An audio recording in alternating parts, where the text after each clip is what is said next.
Ladies and gentlemen, this session is sponsored by Blue Cross Blue Shield of Michigan. Please welcome President and Chief Executive Officer of Blue Cross Blue Shield of Michigan, Daniel Loepp.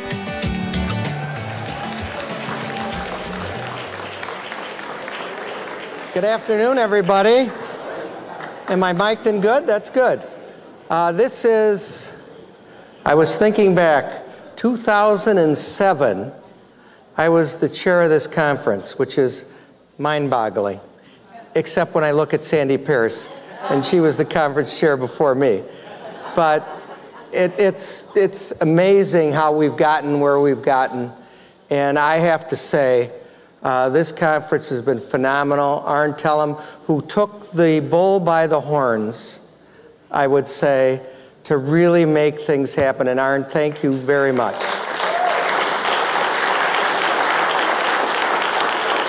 Because I know what it takes to do this, and you did a great job. And I want to recognize too, Wright Lassiter, who is still going to be here within Michigan, but he's moving on to a great career in healthcare across the nation. And Wright, thank you for your leadership.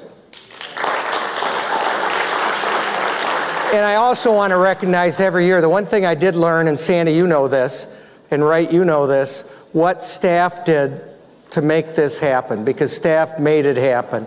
And thanks to everybody in the staff at the Chamber, Wendy, and the whole crew just does a terrific job. Every year, every year, every year. So I think it's my 10th year that I get to introduce the next speaker in both parties, which has been a blast, although introducing this speaker is a lot of fun for me from a personal standpoint. And we're going to talk a little bit later, but the governor has really had to deal with all kinds of stuff. And I think done a masterful job. Not that you're necessarily going to agree or disagree with what she's done, but I think she's weathered the storm. And so it is my great pleasure to introduce the governor of the great state of Michigan, Gretchen Whitmer.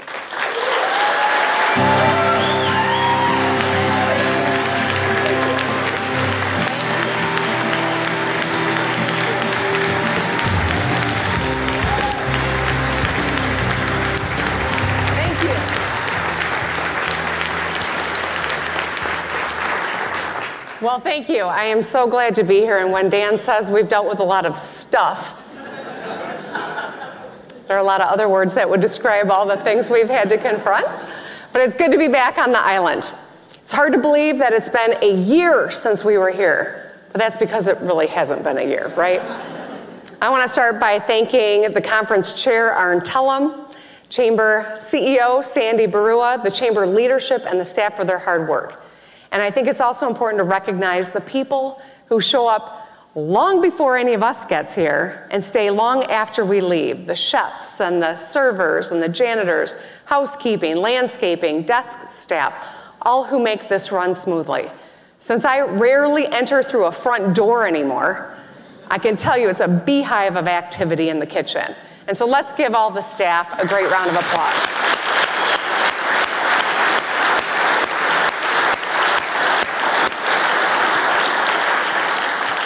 So my keynote last year focused on our shared challenges and getting things done.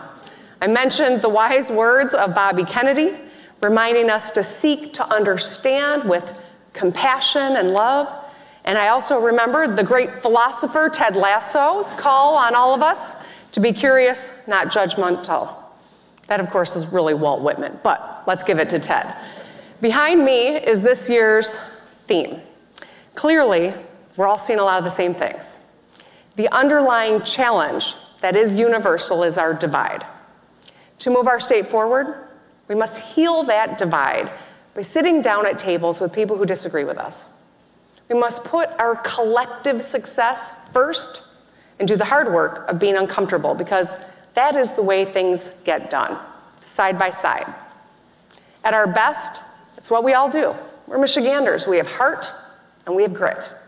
We wake up every day to take care of the people that we love the most. This instinct is what drives us. And when we center our desire to act, we can get a lot done, including what I'll be talking about today. We must think beyond the year ahead, or even the next 4 years, as we grapple with big questions about our divide and the, as you put it, fundamental tenets of American democracy. So it's hard not to think about our future, Michigan, in the year 2100. Now, not to stress you out, but the year 2100 is only 4,000 weeks away. Perspective is a good thing, and sometimes it can be hard to come by in this political environment. But to me, probably like many of you, 1999 doesn't seem like that long ago. I was a newly minted attorney at Dickinson Wright. I was a Seinfeld fanatic. No kids yet. As we crossed into the new millennium, there was a little unfounded concern about Y2K and a real sense of boundless possibility. We had just rounded out one of the most consequential centuries in American history. There were world wars, proxy wars, and a moon landing. Penicillin, refrigeration, and television. Movements for gender equality and civil rights. And here in Michigan, we had a heck of a story to tell. In the 20th century, Michigan became the manufacturing capital of the world, with talent from across the world. We flexed our industrial strength to help win World War II. And in the post-war era, we delivered a middle-class quality of life at a great cost of living to generations of families. Now, obviously, that's a simple retelling of a complicated story, but the point is, we got a whole lot done. And now we're nearly a quarter of the way through the 21st century. My daughters are adults, and Nirvana is considered classic rock. A lot has changed over the last 22 years. And this is a reasonable time for us to start thinking beyond the next quarter, the next year, or even the next decade. The question we need to consider today is, what will be the Michigan story for this century? What will our grandchildren revere us for? What will they curse us for? And if you'll allow me to be a little existential, will we make them proud? Today, let's talk about how we can move toward the year 2100 with confidence by acting now to help Michigan thrive for generations. Let's work together, make our kids proud, and give our grandkids a bright future. First, a recap of what we've done since we were here just in September. Tough times call for tough people, and through everything the world has thrown at us, we've gotten a lot done. Today, our economy is growing. We are open for business. We continue to lead the way on everything from manufacturing to chips to sustainable development. A week after the conference last year, I signed our third balanced bipartisan budget to do many things, including fix the Miller Road Bridge and 99 other local bridges, putting $500 million, the largest one-time deposit ever, into our rainy day fund, bringing it to an all-time high of nearly $1.5 billion. We made the largest investment ever in childcare, helping employees get back to work knowing their kids are safe and cared for. We expanded our successful workforce development programs like Reconnect and Going Pro. People like Richard from Jackson, who'd been laid off, went back to school to realize his dream of working in healthcare. He wrote to us because he was grateful for the Reconnect, for giving him the initiative and opportunity he needed to start this new adventure. Now, we asked him if he might want to consider sending in a different picture. He insisted on this one. Richard's looking good, right? In November, KLA, a Silicon Valley-based Fortune 500 semiconductor firm, opened their second global headquarters in Ann Arbor, 600 jobs, bringing supply chain from China to the state of Michigan. For months, we've faced the chip crisis head-on, advocating for the passage of the Federal CHIPS Act, which will create and protect hundreds of thousands of jobs. We should all urge our delegation, I know Senator Stabenow is at the front of the line, to get this done as soon as possible. In December, we cut personal property taxes for small businesses and enacted bipartisan economic development legislation. Thanks to all of you who helped us get it done. The Detroit Regional Chamber was a huge partner in getting this over the finish line. And now we have armed Michigan with the tools to fight for every dollar and every job. And it's paying off. In January, we competed against several other states and won a $7 billion investment from General Motors, the largest in company history, creating 4,000 jobs, retaining 1,000 more, building batteries and electric vehicles. On that day, I stood next to a legislative leader who said the economic well-being of our state isn't a partisan matter. Another leader said, I was willing to work with anyone from either side of the aisle to find a way to make this work. Both of those guys are right, and I appreciate their partnership. In February, we forged a public-private partnership with Ford and Google to transform the Michigan Central Station in Detroit into a global hub for mobility innovation. In March, I signed the bipartisan Building Michigan Together plan, supercharging our work to fix the roads, protect clean water, build affordable housing, expand high-speed internet, and improve parks while supporting over 30,000 jobs. Yeah.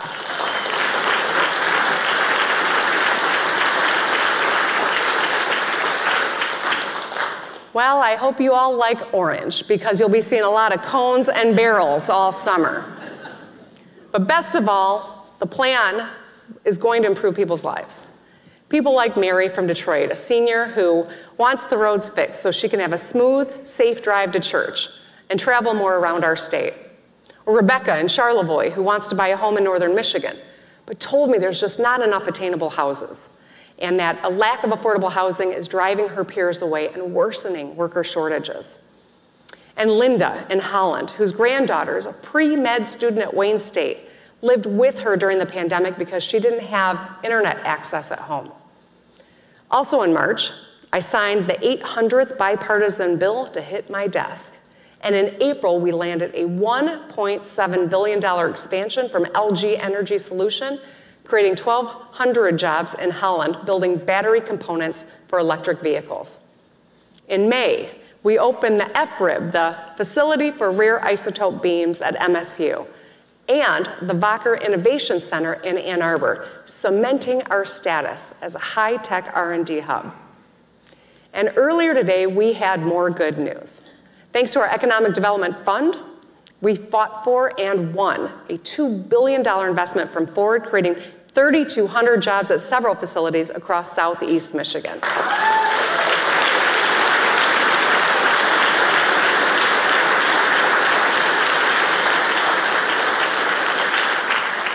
I think Speaker Wentworth said it best during our panel a few hours ago when he said that the headline is Michigan wins big. I'm so proud that we got this done. It was teamwork. And it's a testament to what we are capable of when we work together. Now, in the months ahead, let's continue the spirit of collaboration. Our task is clear. 1, finish our education budget by the end of this month so districts can get ready for the upcoming school year.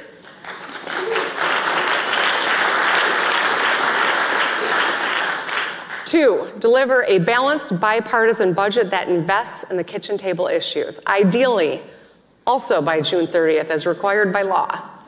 And 3, deploy our remaining federal funds. 3 months ago, time is challenging these days, right? 3 months ago, I put forward my budget proposal, and here are a few highlights. We're focused on building a strong, growing economy by lowering costs for working families, powering small businesses, and investing in every community. But the core of my budget is top of mind for all parents here today, myself included: education. Every parent wants to help their children catch up and get on track for long-term success. Every employer knows today's students are tomorrow's workforce, and every educator wants to help their students thrive. We all recognize that when our kids excel in school, Michigan succeeds. As we head into the fall, I want to be clear: students need to be in school. Last year, enrollment increased, and we've got to build on that trend.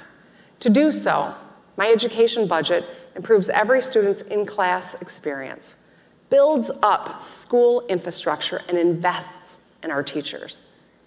Building up our kids with the highest per-student funding ever without raising taxes. That means $9,135 for every student in every district. It means tutoring, personalized learning with programs like My Kids Back on Track to help our kids catch up and get ahead after a tough few years. It means textbooks and more extracurriculars, AP and honors classes. Let's also hire hundreds more on-campus mental health professionals to help our kids grow into their best selves. Building up our schools with $1 billion investment in school infrastructure. Now the need is clear because we know just yesterday Detroit students were sent home early because of high temperatures and a lack of adequate air conditioning. We can fix that. Let's do it. Together we can help schools build and improve facilities for kids to learn math and science and technology. We can improve their air and water quality and create good-paying construction jobs along the way. And building up our educators with bonuses and programs to boost recruitment and retention. It is a tough time to work in schools. Staff shortages, increased trauma, increased threats of violence, learning loss, all make this job harder than ever. To encourage our staff to stick with our kids, I propose bonuses and fellowships and stipends to help student teachers and help districts hire more than 15,000 new teachers. The last couple of years have been hard on every single one of us, to varying degrees, obviously, but including our teachers like Aaron from Detroit.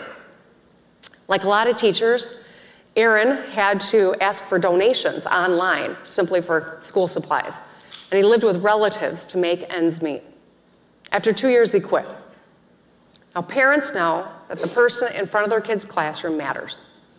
Just like you fight to keep top talent, we got to recruit and retain the best educators in every classroom to improve outcomes and better prepare our kids for the future. Excellent educators are critical to achieve our long-term economic goals, from becoming a top 10 state for small business to shoring up our manufacturing strength. And to that end, I want to thank Launch Michigan for informing our teacher recruitment and retention strategy. The My Future Educator Fellowship was a brainchild of this cross-sector bipartisan group, showing that policymaking works best when we collaborate to solve our shared challenges. Education is top of mind for us all, especially our kids. Braylon, a high schooler from the UP, wrote to me about our schools. She wrote viscerally about underfunded schools and the awesome power of a great education. She described schools with overcrowded classrooms, heating issues, and a lack of school supplies. She reminds us that investing in education leads to higher graduation rates and wages, in addition to societal savings and lower crime rates and incarceration. The hard truth is that Braylon is paying the cost of decades of political agendas and disinvestment in our schools. She reminds us that talent and promise reside in every county of Michigan, and it's our shared obligation to ensure that opportunity does too. Let's get it done and make her proud.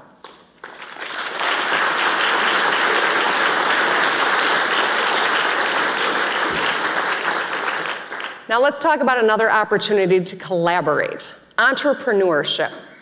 Our work on economic development has been successful. Since December, we've landed big projects from GM, LG Energy Solution, and Ford. We must also ensure that aspiring entrepreneurs and businesses of all sizes have a reason to stay and to grow in Michigan. In towns and cities across the state, small businesses are the anchors of their communities. And the data is clear. Michigan's entrepreneurs are fired up. Despite 2 volatile, unpredictable years, hardworking entrepreneurs have shown relentless drive to succeed. Just in the last 3 years, over 420,000 businesses have formed in Michigan, including 312,000 since March of 2020. When the whole world turned upside down, entrepreneurs got to work. In 2021, an average of over 12,500 businesses were formed every single month. That's up 60% compared to 2018 and 77% compared to 2017. And the trend continues into 2022, with an average of 11,000 businesses a month this year. Let's make sure these small businesses succeed. Entrepreneurs need support from concept to cash flow. And then let's fund boot camps for aspiring and current business owners about how to scale up, and then offer them a grant to hit the ground running. Your expertise on how best to do this is truly encouraged and appreciated. Together, I think we can unleash the power of our entrepreneurs to uplift urban, rural, and suburban communities, create more vibrant places where people want to live and visit and spend and invest. We can get this done. We've accomplished a lot over the last couple of years. Since taking office, we've grown our economy, created good-paying jobs, and lowered costs for families. Together, we've focused on the fundamentals, jobs and roads and schools and water and so much more, all bipartisan, without raising taxes. I know, it's hard to believe, but it's true, not a cent. In fact, we've cut taxes. We repealed the tampon tax and cut the personal property taxes for small business owners. And I proposed 2 more tax changes to put money in people's pockets, repealing the retirement tax for our seniors and tripling the earned income tax credit for working families. Divided government does not have to mean dysfunctional government. Our work is proof of what's possible when we focus on our collective success. Now I want to look a little further ahead and talk about something I mentioned earlier. Michigan in the year 2100. The story of Michigan's last century is well known and it's often told. We put the world on wheels, we assembled the arsenal of democracy, we built the middle class. How did our predecessors do these big things? Can we live up to that legacy? Will we build a state worthy of our children and our grandchildren? We can, and we must. Today, there's so much good work going on all across our state. In factories where batteries are forged, to laboratories where breakthroughs are made. Universities where the next generation is incubating ideas that will define our future. Classrooms where students are finding their voices and developing their passions. In the dreams of every hardworking Michigander. We've got so much potential and promise, but we need century-defining goals to coalesce around and shoot for. Here's what I'm thinking. First, our shared prosperity. In the 21st century, Michigan will electrify the world and become the manufacturing hub of the future. From batteries and life sciences to electric vehicles and software, Michigan can become the epicenter of innovation. From our biggest manufacturers to countless small and medium-sized firms, Michiganders will find ample opportunities in 2100 to apply their talents in good-paying, high-skilled jobs. Second, place, this beautiful place we call home. We are the Great Lakes state, and with that honor comes an awesome responsibility. In the 21st century, Michigan will go to the mat for the Great Lakes. We're home to 21% of the world's fresh surface water, and we are the envy of every other state.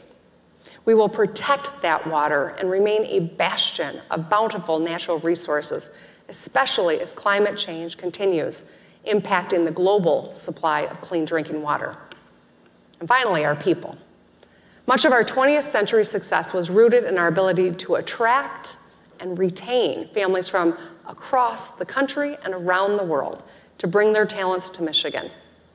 At our best, we're a beacon for people who want the basics, a good paying job, great schools, clean air and water, a chance to get ahead and hope for the future. In the 21st century, that must be our final essential goal. Create a great quality of life, maintain a good middle-class cost of living. That means building the best public schools to prepare our kids for the economy of the future and achieving our 60 by 30 goal to have 60% of Michiganders with a post-secondary certificate or degree by 2030. In just over 3 years, we've gone from 45% to almost 50% already. We are making great strides, and in the decades ahead, let's go farther. 90 by 60 has a nice ring to it. Someone really loves that. All right, good. It also means replacing our lead service lines and ensuring every Michigander has high-speed internet. It means more of the things that define Michigan's vibrant culture: parks, craft breweries, Carhartt's continued domination of style, and high-profile global events, from trade shows to sporting events that put the spotlight on our extraordinary state. These are goals that transcend 1, 2, 3, 10 administrations. They will be the result of decades of grit and determination. That's my vision. In the weeks and months ahead, heck, in the next hour, you'll hear a lot of other ideas. As always, I welcome honest conversations about our future. But know this: achieving our goals, however lofty or ordinary, is predicated on competent leaders in the private sector and public sector who have the courage of their convictions and know how to get things done. So as we chase our collective success, we must also be a state where women have bodily autonomy and equal rights.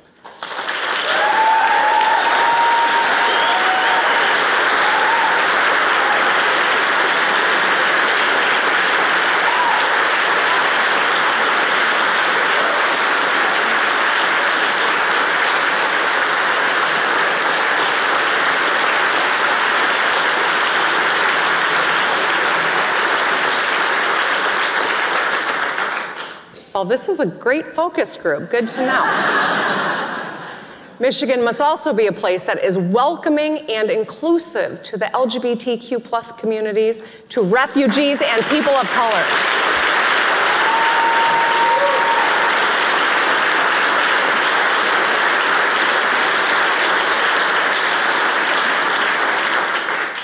Because in Michigan, we know that everybody in is a better philosophy than everyone on your own. Michigan needs to be a state that works for everyone, no matter what you look like, where you were born, how much money you've got in your pocket, or who you love. And critically, we must build a Michigan that attracts talented young people. Heck, I'm focused on retaining talent in my own house.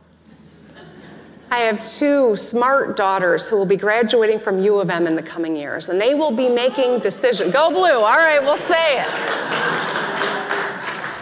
This dress is what happens when you move your child in and got to kill time at the M-Den. You know what I mean? I can say go blue, but I can also say go green. Anyway. But these 2 daughters of mine, like everyone in their generation, and many generations between mine and theirs, they're going to graduate, and they're going to make decisions about where to build their lives. I want the answer to be Michigan. Let's build a Michigan where the most innovative companies choose to invest, a Michigan defined by grit, where we come together to get things done. That's the Michigan I want for my daughters and for all of our kids. While other states go backwards, I want to move our state forward. As you leave here, I want you to think about Michigan in the year 2100. Think about what you want future generations to remember us for. Think about what you want Michigan to mean to your kids and grandkids.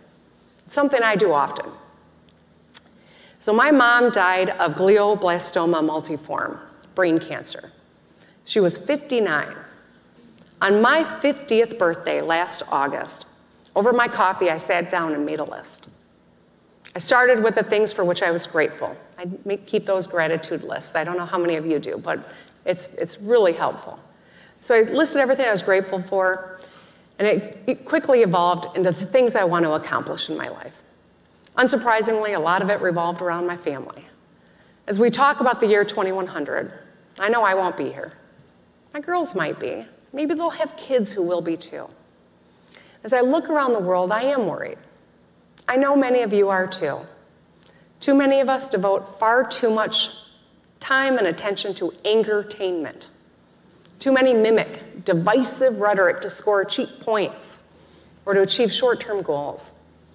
Today, too often, ideology prevails over ideas. I don't have time for that, and I sure as hell don't want to live that way. And I suspect none of you wants to either. I want to solve problems.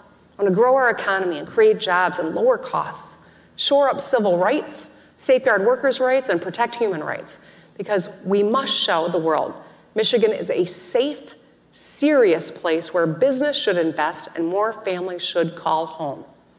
And frankly, I want to live a happy, productive life, like we all do. Constant bitterness and negativity and despair are no way to live. I want to make my girls proud, not only in what I do, but how I do it. And I know that's something that we all feel. It's precisely why I'm hopeful about our future. We can reject cynicism and pessimism and fatalism that are all too pervasive today. We can solve problems together. We have an obligation to do so. Let's keep forging ahead and ensure others experience the joy that comes with our collective success.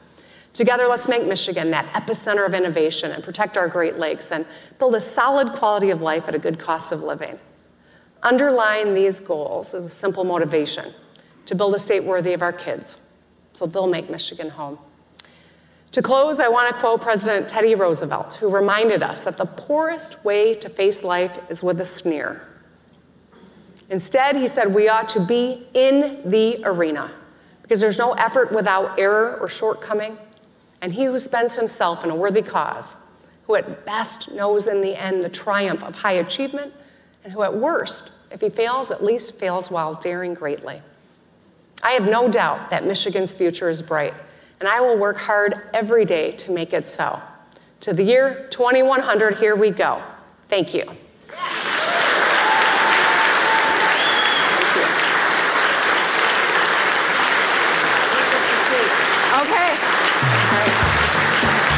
Joining the governor on stage, please welcome back Daniel Loepp.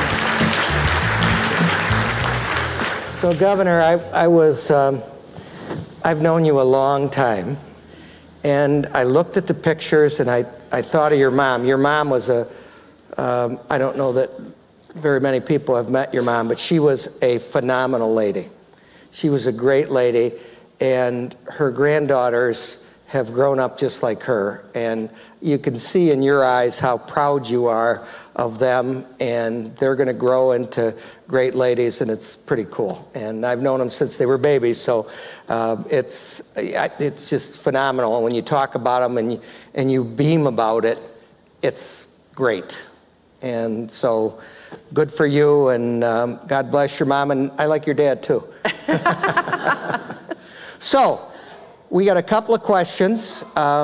It's interesting that as I think about it, we talked a little bit earlier today, that 4 years ago we were here, I think on the exact day, maybe not, and there were 7 people on this stage having a debate, and boy, has the world changed.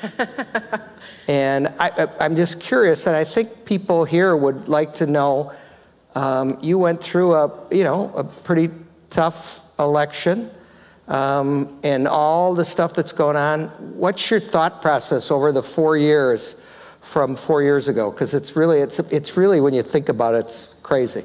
Yeah, well, there have been a lot of challenges, that's for sure. I don't think any of us could have ever contemplated the series of events that we would have to navigate.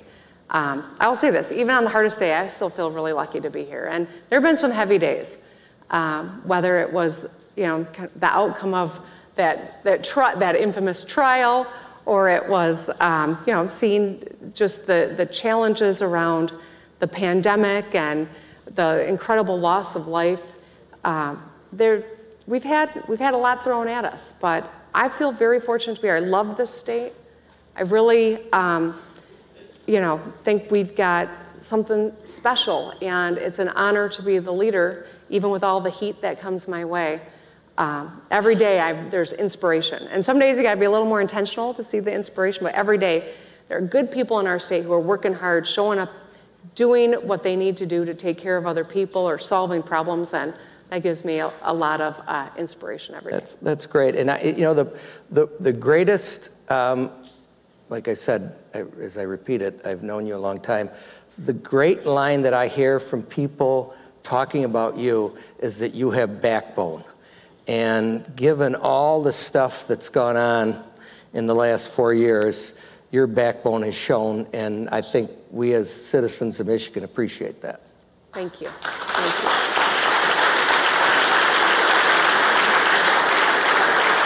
So I'm going to ask one more question, because everybody wants to go see the Republicans debate to see who's going to lose to the governor, but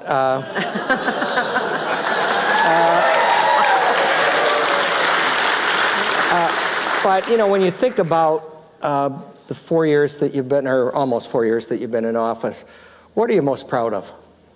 You know, we've gotten a lot of great stuff done. We really have. You know, I talk about the 800th bipartisan bill. Everything significant that's happened, we've really taken these steps together. I think about the Ford announcement earlier today, the General Motors announcement, the historic investments in education to wrap our kids with the support now more than ever is so crucial as we want to get our kids back on track. We've grown the ranks of who's on Healthy Michigan. We have 1 million people now. We've added 250,000 people just in the last few years, and that was a bipartisan effort led by my predecessor. I mean, we've made a lot of wonderful strides. That skills gap that we are closing, I wanted to share that number because we were at 45% when I took office, and despite all the challenges of a pandemic and that we've been confronting, we've almost gotten to 50% already. We didn't think we could get there that fast. We knew it was possible, but we weren't confident that it would 100% happen. Right. The fact that we did with all these additional challenges is really pretty incredible. So, you know, I'm never one to care about credit. I just want to get things done. And, you know, the legislature, we've had our differences, but we've found common ground on some really important things. And in this role, I remember Governor Snyder used to say, relentless positive action. RPA, he'd say it over and over again. And I think, you know, some of us kind of are like, RP, you know, he'd say it so often. But it actually, it's really smart. It's about staying at it and staying positive and moving forward. And I think that's something to, you know, to center the work that we all do. I don't know that I'll grab onto the same phrase, but the philosophy, I think, is really important in leadership and the public sector and the private sector. And so long as we keep making space for others to be a part of solving problems and to empower voices that maybe traditionally have not been there, we're going to end up with a better result for everybody. That's great, and we appreciate your service. It's been a tough 4 years, but you know, you battle it out. You're a battler. I know you, and we appreciate your service and your time, and so let's thank the governor. Thank you.